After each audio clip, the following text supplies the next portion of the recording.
Okay, we're off and rolling here on a Saturday night. This is going to be an interesting episode of Sharks Night Shift. After a 7-1 defeat by San Jose, I'm not sure what I'm going to say. I'm not sure what I'm supposed to say. There's not much to say, but there are some things to think about, believe it or not, based on not just this loss, but the way it played out and what lies ahead now for this hockey team. So what do you say we dive right into the live stream? Let's do it. Broadcasting live and worldwide, here's Brody Brazil.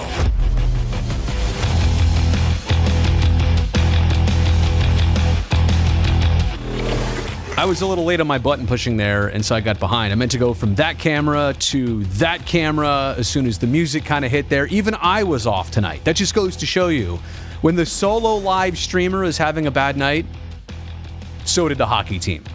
Sharks gave up the first 4 goals of the game.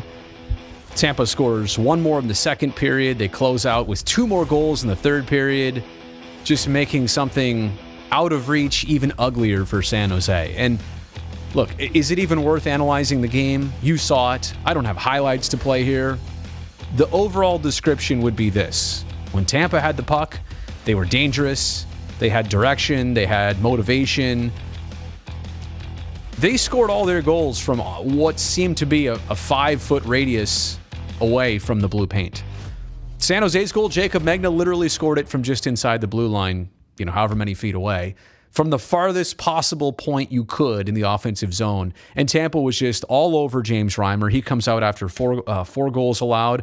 And I'm not even here to make this a goalie thing. Quite honestly, it was the team letting the goalie down behind them. And Aiden Hill comes in and allows 3 more. It just was not the Sharks' night. And especially with Tampa coming off a drubbing by Anaheim, you kind of knew that this was a potential, that the Bolts could come out frustrated for redemption, and they kind of did exactly that. But that being said, there's that old thing about, second night of a back-to-back. I'm just here to dispel what I think is something that's overhyped too often. Teams in this league are fully conditioned to play on back-to-back nights. Now, if you're asking me about 3 games in 4 nights and 4 games in 7 nights, I do think those take a different toll, a greater toll, and I think those are different situations. But in terms of just the overall back-to-backs, for lesser teams and for some teams, I do think it's a factor, but for an elite team like Tampa Bay, clearly tonight was not a factor. They had the legs, they had the stamina to score in all 3 periods. And look at who Tampa is, right? I mean, the first time this Sharks season that they're facing the defending Stanley Cup champions, Tampa came in with the second most points in the league, and you get a result that was very one-sided. I mean, sometimes the score doesn't reflect gameplay. This score reflected gameplay. And so it brings me now to something that's a bit of a concern for the Sharks, where they've been in this month of January and what remains. 4 games until their, I don't know if we call it an all-star break. It is centered around the all-star game. It used to be the Olympic break. It's certainly not 3 weeks long anymore, but the Sharks are going to play 4 games on this road trip between Tampa, Florida, Carolina, and the Washington Capitals. After these 4 games are over, by the way, not in that order, but after these 4 games are over, they don't play for a 12-day span, basically almost a full 2 weeks. Their last game before the break is February 1st. They don't play again until a home game. In fact, their next home game is at SAP Center February 14th, Valentine's Day.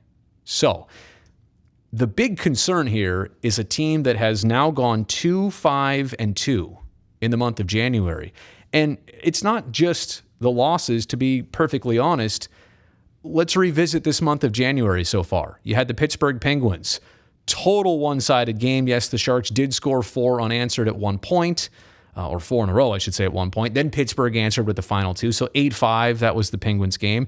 In this game, the Sharks gave up 2 shorthanded goals to the Red Wings. Again, the Detroit Red Wings, supposed to win that one, didn't.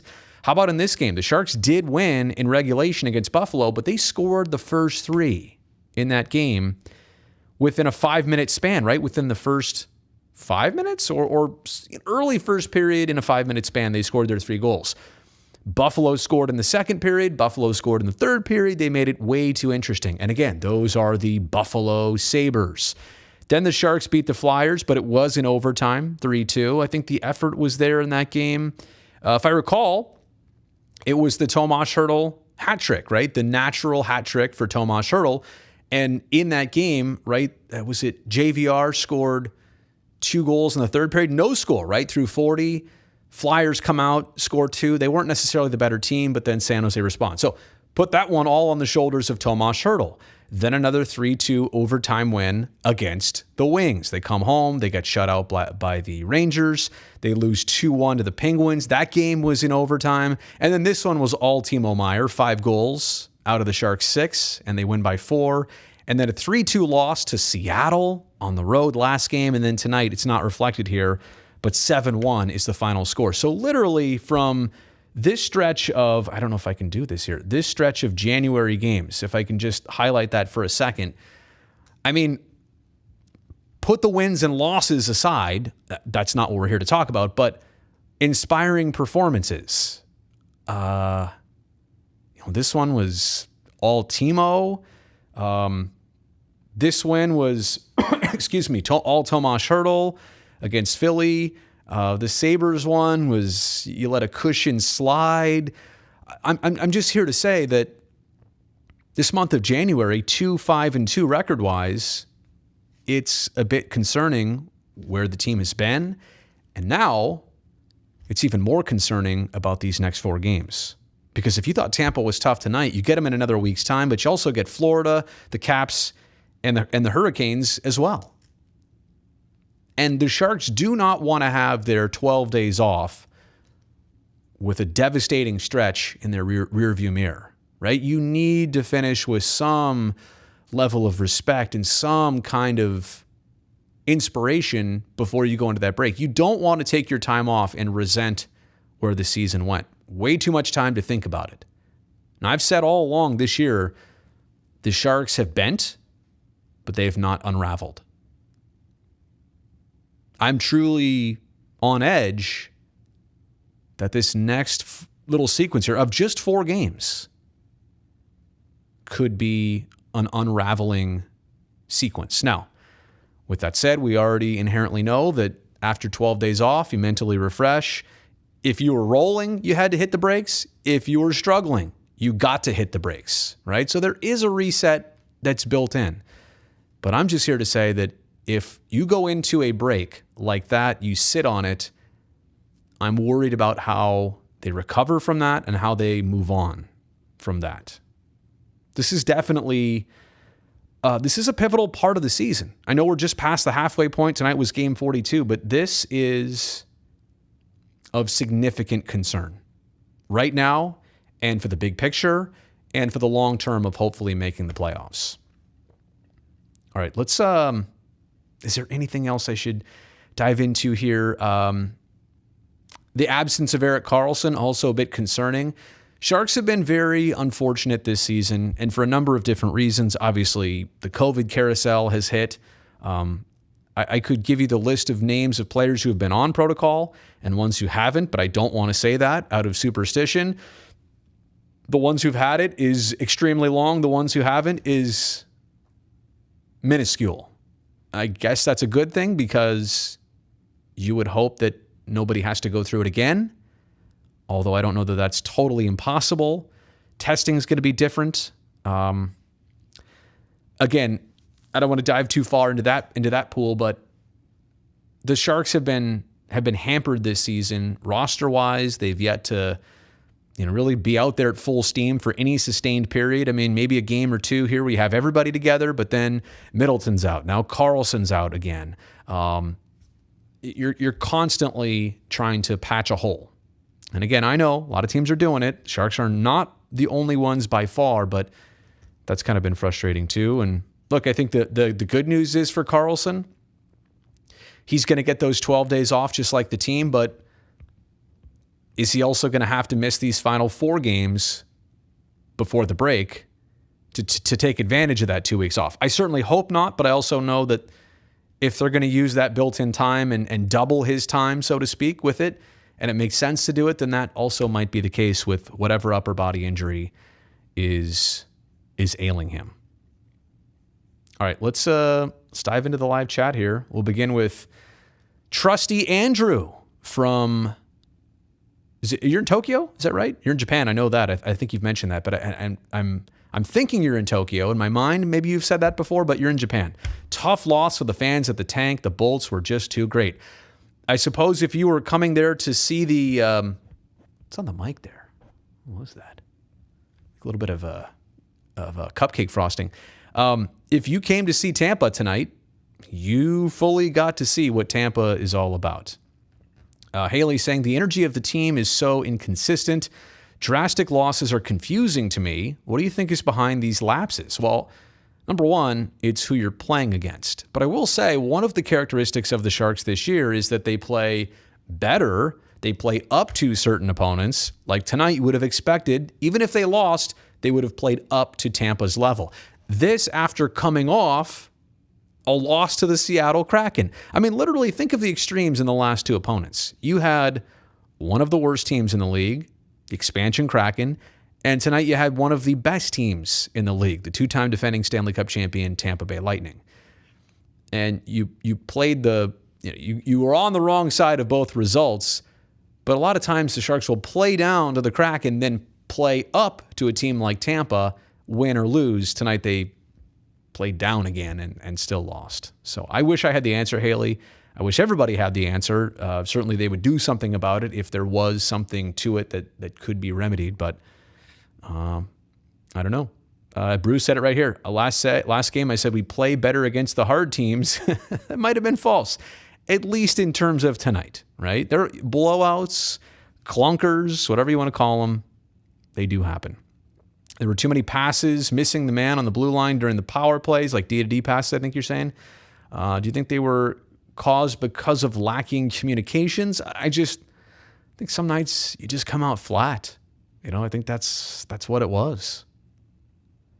Worst part now is it doesn't get any easier after the Tampa Bay did this and throttled San Jose. Wouldn't be surprised if the Caps follow suit. Alden is just going to be over here drinking. The roadie is going to be a murderer's row. Alex just with the sad face. Just a, happy birthday, Sharky. The Lightning ruined Sharky's birthday. At least the 49ers beat the Packers in Green Bay. What a game. And let me address that too. I selfishly, I like to work nights where I know people can sit down and enjoy a hockey game, enjoy our pregame show, enjoy the product. Tonight's a night where I fully understand that most sports fans in the Bay Area, in fact, a lot of you might have missed the first period of the Sharks game because you were finishing watching the football game that you had invested a couple hours in already. Look, I was watching it up until time to do our pregame show, and after I did all my preparation. Is a bit frustrating to know that your audience is segmented by something else, but it's not new. That happens to us in baseball season too, when football crosses over. Sometimes if the Warriors are having a big playoff game, it happens, right? In an area like this with so many teams and some of them that make incredible runs, you're going to have to share time, if not defer your time to a different team. I also wonder, by the way, I've been thinking about this. Football is so attractive to so many sports fans and even more casual sports fans. And I'll tell you why. Football is easy to digest. Football is, 16, 17 games, weeks a season, plus maybe a couple playoffs, only one game a week. Usually they're on Sundays when people aren't working. Usually they're not starting at 7 o'clock at night, finishing up by 11. Like football in general, very easy to digest. Hockey's a little bit harder to digest. I mean, basketball's the same at 82 games a season, playing a couple nights a week, usually playing at night. Baseball's even tougher, 162 games. How are you supposed to follow that? They literally play every day. A lot of times teams have 20 games in 20 days, right? Who can devote 3.5, 4 hours a day to follow every second of their team's action? But what I'm here to kind of suggest is and I know sports will never do this. I know hockey will never do this, but would hockey be more of a must-see sport, a much more of a must-watch game if they just played less quantity of games? What if there was only one Sharks game a week? Would you shut everything else down to make sure you watch the Sharks game that week? And then we would sit there football pundits do and football media do. Then we talk about that one game all the next week, and we build up the next opponent all the next week. And there's talk. Here sometimes in the hockey season, we get ready for something, we digest it, and then we flush it out. Then we move on to the next one. Sometimes we play back-to-back days, and sometimes we play 3 games in 4 days. Who can even remember that Minnesota game earlier in the season? Because there have been so many games. 42 Sharks regular season games right now. Is that 3 seasons worth of 49ers regular seasons? Right? 3 years worth. And we're only halfway through this season. I'm just wondering, and I guess what I'm saying is hockey more popular? Are the ratings better? Is the attendance and audience better if you just played less games? Now, it's also a business. Smarter people than I know how to maximize the return on how many games is best and how to do this. And trust me, I know what I'm suggesting is not feasible or it's barely fathomable. I'm only saying it because as I think about tonight, and so many people are like, this is and it was a playoff game, granted. But that's why the NHL generally avoids having games for anybody on Sundays during the regular season, because they don't want to step on the NFL. The NFL is it a 600-pound gorilla? Is that the common statement about something that just takes up all that mass and all that space, and when it gets momentum, everybody's following it? So, yeah, the nights where there's a Sharks game on, but there's something bigger that more people are watching, we do our best still. But it's always, in retrospect, I wish more people got to see all sides of it. And I wonder what would happen if hockey and baseball and basketball did more of what football was doing. So there you go. Moonglow, I guess you're going after Logan here. There's no fight coming from the captain. I think you need some tone setters in your room, but I don't know that you need somebody to go crazy and lose the room doing crazy stuff. But I agree, they just overall looked flat tonight. Another stinker, aren't they embarrassed with the excuses yet? I thought Andrew Cogliano's interview postgame was one of the best I've heard in quite some time. Literally saying, I don't know what they expect. I don't know what he said. I'm summarizing him. I don't know what we expected tonight, and if this is who we are on this road trip, it's going to be a long one. So, Matthew, my reaction to the 49ers win. Well, let me just state this.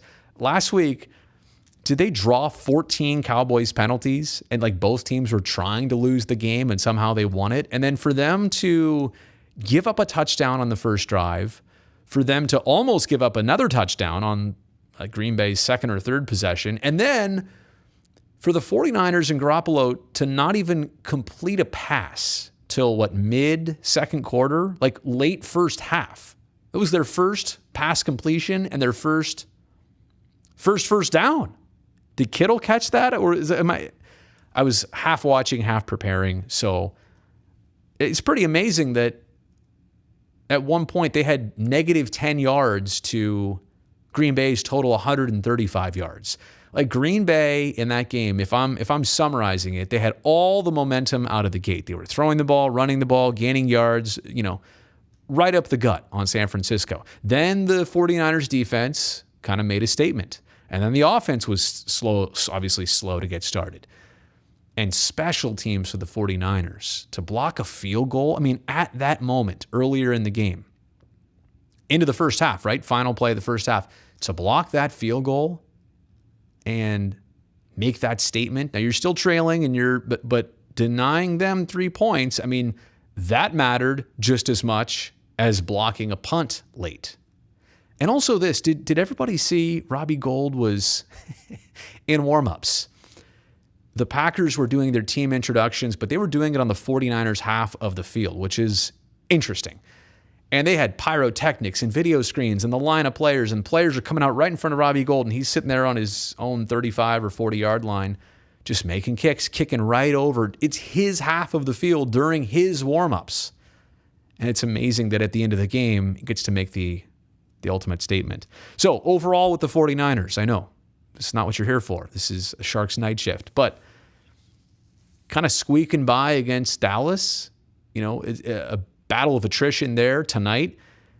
As much as they made mistakes, they literally made zero mistakes down the stretch when it counted. They hung in there. Persistence. It just goes to show you got to be gritty. That was a gritty overall win. And again, I did not see much of the second half other than highlights and small clips, but I followed what was happening, and that's pretty incredible. And sometimes these things, these signs for you in your season, they give you thought about, is this special? Why did this happen to us? What's next? All right. Well, I didn't feel like they were all in the room watching the Niners game. I guarantee you they were not. That's not these players have too much pride professionally to let something like that distract them. February always sucks for the Sharks, so getting nervous. Well, the good news is they don't have a lot of games in February. It's relatively slow. Laura personally enjoys when all the sports overlap. I'm just saying, Laura, and to clarify, I was being selfish. Like, if we're working on the Sharks and we're working hard to produce our best product and we're doing segments that we work hard on to think that you'll like, we don't want to know that we're doing them and there's something else that everybody else is watching. So I was just saying selfishly. But I agree with you. I think it's great when somebody can go from, hey, 49ers game to, hey, Sharks game to, hey, Warriors game. It's like the best time of the year for the casual and hardcore sports fan. Man, if I had to wait 6 weeks to see the next win after this stretch of games, though, well, yeah, and that's the thing, right, about the Sharks' schedule. Like, if they're rough, here and now. So let's go back. I'll tell you what. Let's do this. Let's go back to that schedule for just a second. Where is it? It's right here. So, look at these games right here. You got the Caps, Florida, Carolina, and Tampa. Hypothetically, if you don't win any of these games, first off, that's your first. Look at the wins and losses. 2 losses, 3 losses. Sharks won the first 4, lost 3 in a row, but then lost 2, lost 1, lost 2, lost 2. They've minimized the damage, and that's what I'm saying. They have stopped. They've never unraveled. And they have lost 2 in a row on several occasions, including right now again. They did it again. This is the 3rd time already this calendar year that they've lost 2 in a row. But it's been a long time since they've lost 3 in a row. But hypothetically, and this is doomsday, if they didn't pick up a win on this road trip, they would not have won since the 17th of January. And they don't play again until the 14th of February. A month. That's why you got to get a taste of good performances here, and hopefully a couple wins that go along with it. All right, let me rattle through some more comments here, and then we will call it a night. I'm sorry, but I'm not seeing the Sharks beating any one of these teams coming up before the break after this loss. And I guess, Brandon, that's probably why I just gave you the ultimate doomsday scenario. But I think it's unlikely. But to your point, a game and a defeat like tonight in that fashion, it does kind of put your brain in an altered state of like thinking about the worst. Even though realistically that shouldn't happen. What can the Sharks even do to improve the season, though? Can't really trade for someone. Is practice really going to fix what we have? No, and I agree, Bruce. Practice is not it. I think having your team at a little more full strength is it. And the Sharks, as it is right now, are kind of a bubble, playoff team. They're in the conversation. I've said they'll compete for it. I hope they'll make it, but they'll certainly be in the conversation to compete for it if they replicate their first half. And I think they can do even better than that. But I've also said, and I have a whole separate video here on the channel about this, the Sharks are, a lot of times, a top 6 forward short. They're short up front, right? The Sharks don't, they had signed Evander Kane for that reason. That's how the team was designed, to have another scorer up front. They never got that. And quite honestly, I think their third and fourth line, it doesn't always need to produce goals, but it needs to have a little bit more of a dependable identity. And so I think the combination of a top six forward and a third and fourth line that, aren't always a staple of the game, those two things kind of give you the feel that the Sharks on a lot of nights are just short up front. Now, maybe they'll have cap space. Maybe when the grievance process with Kane is complete, the Sharks will know what their payroll situation looks like. Maybe they can add something. But also, maybe they're not going to do that at the sacrifice of mortgaging the future. They've worked too hard to try and reset their team to be better positioned for the future. So, Brutus, I didn't watch the game, but damn. Well, Maddie says it's better that you didn't. And you know what? Sometimes you got to burn the tape. Sometimes as a fan, you just got to not watch. Niners, yes. Clutch win. Oh, by the way, we own Aaron Rodgers. Yeah, he's probably not going to want to check social media anytime soon. Andrew, I'm in Fujisawa City. I hope I'm saying that right. That's just a guess. Fujisawa City. About an hour by car from Tokyo. Okay, so I see in my mind, I thought you maybe said it once, or I knew Japan. I just didn't know precisely where. But I guess how far away could you ever be? Japan's an island, right? I know it's a big island, but how far? You couldn't be 4 hours from Tokyo, could you? Is it that? My geography is that bad. Trust me, Andrew. I'm saying things I have no clue if they're true or not. But now I got to do a little bit of research. I got to get to Japan. You know what the real problem is? I got to get to Japan as a visitor and enjoy it someday. Have not done that. Bob tuned in late. It was 4-1. Yeah, and it got rougher after that. Hard to be a Sharks goalie these days. Well, they were on a span of 6 straight games recently, allowing 2 or fewer. And now this. Hopefully the players don't get pissy with me. Bob, I know that's a reference to the Edmonton little scuttlebutt. I get it. No, look, hey, I respect the players at the end of the day. I think that when it gets personal, like it did in that situation, I think those are the types of moments where it's not a good look for the player. When you call them out, they call you out. That was a rough one up there in Alberta. Japan is about the size of... Oh, thank you, Bruce. I appreciate that. Okay, so I guess you could have a 5-hour car drive, right? I mean, California, like top to bottom, that's a long haul. All right, see, I'm learning something. Oh, man. Nas, stuck in quarantine in Taipei, and you're watching here on the stream, Nas. I really appreciate that. I don't know if you know this, but that makes my day to hear... Well, not that you're in quarantine and you're stuck, but... the fact that you are watching this thousands of miles overseas right now, thousands of miles away. Here I am in San Francisco in a little conference room, and you're watching this in full HD. It's awesome. That's technology I could not have dreamed of when I got into this business. But what else did you say? Oh, anybody have some In-N-Out burgers they could send over? But by the time you got them, they would be past their prime, let's just say. Oh, Nas, you have another comment here. Oh, fellow pilot and hockey family, Brody. Oh, hey, man, I appreciate that. Well, let's chat a little bit more. About it.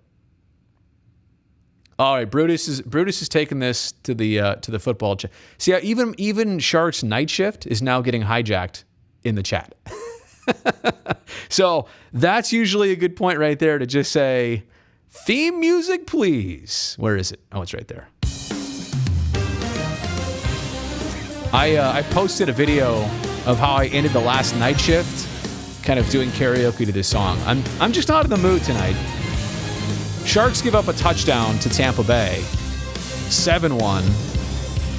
Sharks now 21-19-2, meaning that they have 21 wins and 21 losses. 42 games into this season.